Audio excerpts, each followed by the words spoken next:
नमस्कार, आप देख रहे हैं कैपिटल टीवी का खास शो वाटर वॉर। मैं हूं परवीन शेख। बिहार में नई सरकार के गठन के बाद मुख्यमंत्री नीतीश कुमार की पहली कैबिनेट की बैठक हुई। नीतीश कैबिनेट की बैठक में उद्योगों और रोजगार को लेकर कई बड़े फैसले लिए गए। अगले 5 सालों में 1 करोड़ नौकरियों का टारगेट रखा गया।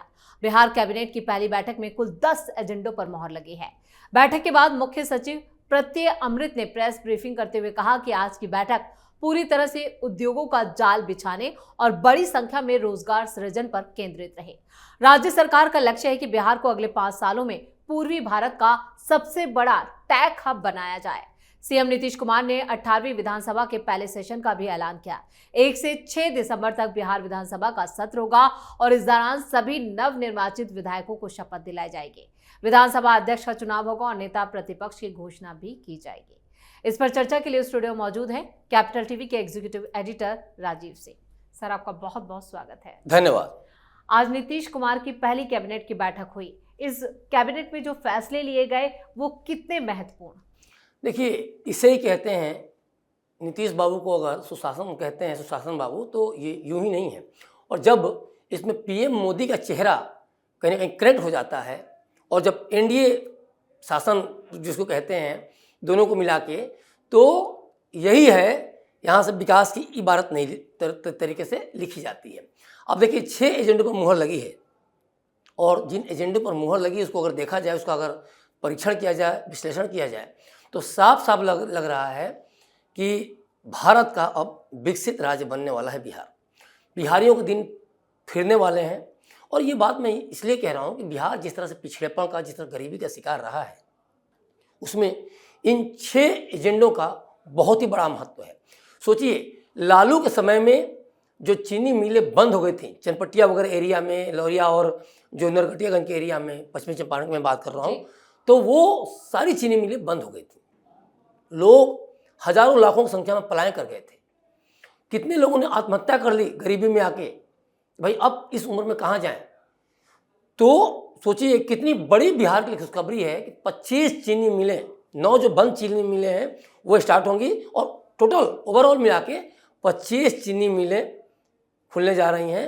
अपने आप में ये बड़ी खुशखबरी है, रोजगार की दृष्टि से और ख़ास तौर पे पलायन की दृष्टि से। तो जो लालू और जगन्नाथ के काल में जो कंपनियां थीं वो सब के सब उनके मालिक बंद करके लगभग चले गए, क्योंकि लगातार जो फिरौती की बात आ रही थी, लगातार जो मर्डर की बात आ रही थी, लगातार जो पैसे मांगे जा रहे थे, उगाए किए जा रहे थे, किडनैपिंग वगैरह, तो लोग घबरा के पूरी पूरी कंपनियों को बंद करके चले गए।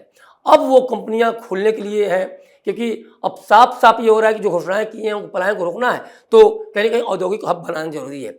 6 जिन एजेंडों में बात कर जो कही गई है उस पर जरा हम लोग चर्चा कर लेते हैं।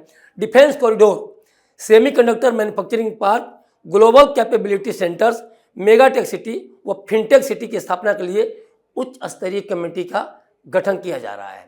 दूसरी जो सबसे महत्वपूर्ण चीज़ है, बिहार को न्यू एज इकोनॉमी अंतर्गत एक वैश्विक बैकएंड हब एवं ग्लोबल वर्क प्लेस के रूप में विकसित करने की बात कही गई है। ये भी देखा जाए तो इसके लिए उच्च स्तरीय कमेटी का गठन होगा, ये भी एजेंडे में बहुत बड़ी बात है। तीसरी जो बात है, स्टार्टअप एवं अन्य न्यू एज इकोनॉमी क्षेत्र के रोजगार देने वाली गतिविधियों के विस्तार के लिए उच्च स्तरीय कमेटी का गठन किया जाएगा। ये भी बिहारियों के लिए बहुत बड़ी खुशखबरी है। जो इसके अलावा है बिहार आर्टिफिशियल इंटेलिजेंस मिशन की स्थापना, चूँकि एआई का दौर है और इसमें बिहार जैसे राज्यों को भी कदम ताल करने की जरूरत फील हो रही, तो इसके चलते एआई मिशन की स्थापना की बात कही गई है। और जो छठा है, शहरी विकास के लिए 11 शहरों जैसे कि सोनपुर हो गया, सीतामढ़ी हो गया, उसमें नए सैटेलाइट टाउनशिप, ग्रीनफील्ड टाउनशिप के विकास का भी प्रपोजल रखा गया है। तो ये कुल मिला जुला के जो 6 एजेंडे हैं वो पूरे बिहार को बदलने वाले हैं, पूरे बिहार में विकास की नई इबारत लिखे होंगे। राजीव सर, जो सम्राट चौधरी जिस तरह से बिहार में एक्शन में हैं, लगातार बुलडोजर की भी बात की जा रही है और इसके साथ ही एनकाउंटर की बात की जा रही है, तो क्या ये जो पहले बिहार को अपराध मुक्त किया जाएगा उसके बाद ये सारे एजेंडे आगे बढ़ाए जाएंगे? देखिए, कंपनियां हों या फिर यहाँ बाहर के इंजीनियर हों, एक्सपर्ट हों, तभी आएंगे जब उनको ये फील हो कि हम सेफ हैं, हमारा परिवार सेफ है। रात को वो शिफ्ट खत्म करके जाएं, चाहे सुबह अर्ली मॉर्निंग में जाएं, तो उनको ये श्योरिटी होनी चाहिए कि बिहार का पुलिस प्रशासन और प्रशासन या फिर बिहार के जो गृह मंत्री हैं, मुख्यमंत्री हैं, हमें कम से कम वो आश्वासन दें ताकि हम अमन चैन की ज़िंदगी बिहार में जी सकें, हमारे परिवार के ऊपर कोई आँच ना आए, हमको तगड़ा डिसीजन भी लेना पड़े तो हम ले सकें। सबसे बड़ी बात क्या है कि लोग डरे क्यों हैं? क्योंकि लालू के जंगल राज में जो 15 साल का जो दौर था वो इतना हीनियस था क्राइम के मामले में कि लोग आज भी उस खौफ से उबर नहीं पाए हैं।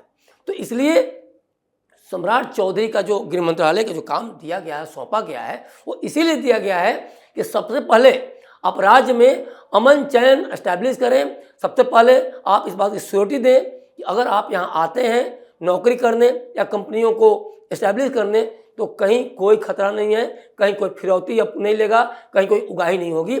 और इसीलिए भाजपा का लॉ एंड ऑर्डर आप किसी भी स्टेट में जाइए, चाहे हरियाणा की बात करें, महाराष्ट्र की बात करें या फिर एमपी की बात करें या फिर छत्तीसगढ़ की बात करें, तो मोटा मोटी जो 22 राज्यों में जो सरकारें हैं तो उसमें कहीं भी देखिए लॉ एंड ऑर्डर बहुत ही स्ट्रिक्ट रहा है। और जनता के लिए कहीं ना कहीं भाजपा ये मांग के चलती है कि जनता के लिए शासन हम देंगे तभी हम जाकर सत्ता में आएंगे। और यही कारण है कि ये भाजपा एक तरह से कांग्रेस मुक्त भारत बना चुकी है और 22 राज्यों में खुद फैल चुकी है। तो ये तो आपको सिक्योरिटी देनी होगी। बिना इसके सिक्योरिटी के यहाँ कोई कंपनी लगाने नहीं आएगा, कोई नौकरी करने नहीं आएगा। एक्सपर्ट जो कहा जाए, जो कंपनियों का एक दशा और दिशा तय करते हैं, तो वो चाह के भी यहाँ नहीं आ पाएंगे। तो और इसकी शुरू से ही अब देखा भी जाने लगा है, जिस तरह से बुलडोजर एक्शन हो रहा है, जिस तरह से इनकाउंटर एक्शन हुआ बेगूसराय वगैरह में, तो अब ये उसी सिक्योरिटी की तरफ है कि अब चीनी मिलें खुले या फिर टेकर बनाएं, चाहे एक्सप्रेसवे खोलें चलाएं, तो कुछ भी अब आराम से सुचारू रूप से आप कर सकते हैं, काम के मामले में आगे बढ़ सकते हैं। राजीव सर, इस बार सम्राट चौधरी की भूमिका, जो एजेंडे तय किए गए हैं पहले ही कैबिनेट में, उसमें सम्राट चौधरी की भूमिका कितनी बड़ी होगी? देखिए, सम्राट चौधरी डिप्टी सीएम है, साथ साथ होम मिनिस्टर है, तो ये इसमें कोई दो राय नहीं है कि लगातार लोग कह भी रहे हैं कि भाजपा ने बाजी मार ले गई, तो सम्राट चौधरी का बहुत बड़ा रोल होगा। सम्राट चौधरी, सबसे बड़ी बात क्या है कि सम्राट चौधरी से नीतीश कुमार की बड़ी अच्छी पड़ती है, बड़ी अच्छी बॉन्डिंग है और कहीं ना कहीं नीतीश कुमार की सहमति से ही सम्राट चौधरी को डिप्टी सीएम बनाया गया और भाजपा हाईकमान भी बड़ा खुश हो गया कि चलो इतनी अच्छी बॉन्डिंग है तो कम से कम काम भी अच्छा होगा। दूसरी बात कि आप चाहे, मैं इसीलिए कह रहा हूँ, कानून व्यवस्था को सही तरीके से लागू किए बगैर आप चाहें कि कोई कंपनी आगे बढ़ जाए, आप चाहें कि कोई यहाँ नौकरी करने आ जाए, या फिर आप चाहें कि सड़कें निर्माण हो जाए ठीक से, या फिर अन्य इंफ्रास्ट्रक्चर पर काम हो जाए, तो ये संभव नहीं है। होम मिनिस्ट्री जब तक स्ट्रिक्ट नहीं रहेगा, पुलिस प्रशासन या प्रशासन ठीक से काम नहीं करेगा, तो ये दूर की कौड़ी या सपने ही नजर आते हैं। तो इसमें सम्राट चौधरी का ये देखना कि भाई आला कमान ने अगर उनको सौंपा है जिम्मेदारी, अमित शाह ने अगर जिम्मेदारी सौंपी है, तो कैसे उसको बखूबी तौर पर लेके आगे बढ़ते हैं, ये बहुत मैटर कर रहा है। लेकिन एक चीज़ तो साफ साफ नजर आ रहा है कि जिस तरह से एनडीए ने घोषणाएं की थी अपने चुनावी घोषणा पत्र में, जो भी उन्होंने बातें कही थी, अब बिना आराम किए, बिना थके अब सरकार, एनडीए सरकार उस पर बहुत तेजी से आगे बढ़ रही है। और इसीलिए अब जो पलायन को लेकर था कि बिहार के लोग हमेशा बाहरी राज्यों में मजदूर के तौर पे काम करते थे या फिर नौकरी के लिए जाते थे, अब आने वाले समय में आप देखेंगे कि जल्द ही बिहार से पलायन रुकने वाला है, वैकेंसीज की भरमार होगी और जो जॉब पोर्टल है उस पर बिहार के युवक क्लिक करके अपने लिए नौकरी तलाश सकेंगे। क्योंकि अगर 25 चीनी मिली की बात करें और उसके अलावा कई सारी कंपनियां, कई सारे जो प्रोजेक्ट हैं और उसके माध्यम देखें, तो मान के चलिए कि 1 करोड़ से भी ज़्यादा रोजगार सृजन होगा, इसमें कोई दो राय नहीं है।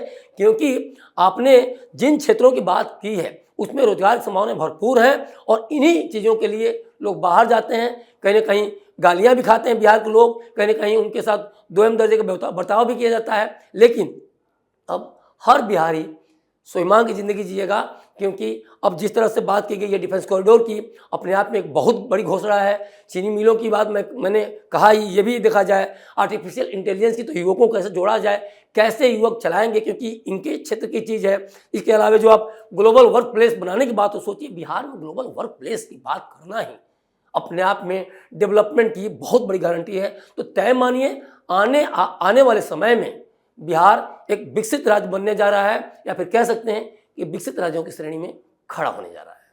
राजीव सर, इस तमाम जानकारी के लिए और सटीक विश्लेषण के लिए आपका बहुत बहुत धन्यवाद। धन्यवाद। तो नीतीश कैबिनेट की पहली बैठक से ही साफ है कि इस बार बिहार में बड़ा बदलाव होने वाला है। 5 साल के टारगेट अभी से तय कर लिए गए हैं, लेकिन इसमें सबसे खास बात है 1 करोड़ रोजगार, यानी इस बार इन 5 सालों के लिए एक डेडलाइन भी तय की गई है। और केंद्र में भी एनडीए की सरकार है, बिहार में भी एनडीए की सरकार है, यानी डबल इंजन सरकार का फायदा भी बिहार को मिलने वाला है। इसलिए इस बार बिहार में बड़े बदलाव की उम्मीद की जा रही है और खुद सीएम नीतीश कुमार भी अपनी पहली ही बैठक में काफी एक्टिव नजर आए हैं और एक बड़ा ब्लूप्रिंट भी यहां पर मीडिया के सामने भी पेश किया गया। Step by step Nitish Kumar आगे बढ़ेंगे और बिहार को विकसित राज्य की तरफ आगे बढ़ाया जाएगा। इस खास शो में इतना ही। वीडियो कैसा लगा कमेंट करके अपनी राय जरूर दें। वीडियो को लाइक करें, शेयर करें और कैपिटल टीवी को सब्सक्राइब जरूर करें। धन्यवाद।